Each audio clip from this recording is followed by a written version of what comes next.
Supreme কোর্টে কর্মরত টিচারদের টেট সংক্রান্ত বিষয়ে যে নির্দেশিকা বা রায় বেরিয়েছে তার পরিপ্রেক্ষিতে আপনারা জানেন যে একাধিক রিভিউ পিটিশন দাখিল করা হয়েছে বিভিন্ন শিক্ষক সংগঠনের পক্ষ থেকে এবং কয়েকটি রাজ্য সরকারের পক্ষ থেকে।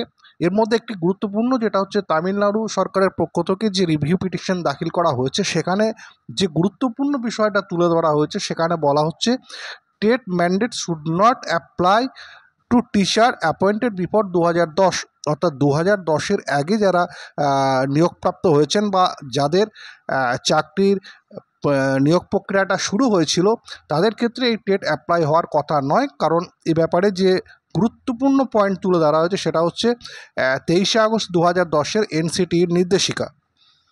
এই নির্দেশিকায় কিন্তু টেটকে বাধ্যতামূলক করা হয়নি, টেট 2011 থেকে বাধ্যতামূলক করা হয়। তাই সেক্ষেত্রে এনসিটির এই যে নোটিফিকেশন সেটা যদি ভ্যালিড থাকে তাহলে 23শে আগস্ট 2010-এর আগে নিয়োগপ্রাপ্ত বা যাদের নিয়োগ প্রক্রিয়া শুরু হয়েছিল তাদের কিভাবে টেট দেওয়ার এই নির্দেশিকার মধ্যে আনা হয় সেটা কি চ্যালেঞ্জ করা হয়েছে।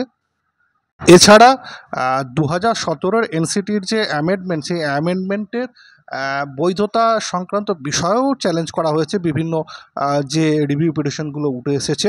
এখন দেখা যাক এই সংক্রান্ত বিষয়ে রিভিউতে কি হিয়ারিং হয় এবং সেখানে কি আপডেট উঠে আসে।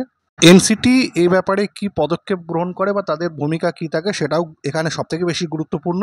এখন দেখা যাক এই সংক্রান্ত কি আপডেট উঠে আসে এবং এই সংক্রান্ত আপডেট পেলে অবশ্যই তুলে ধরার চেষ্টা করব।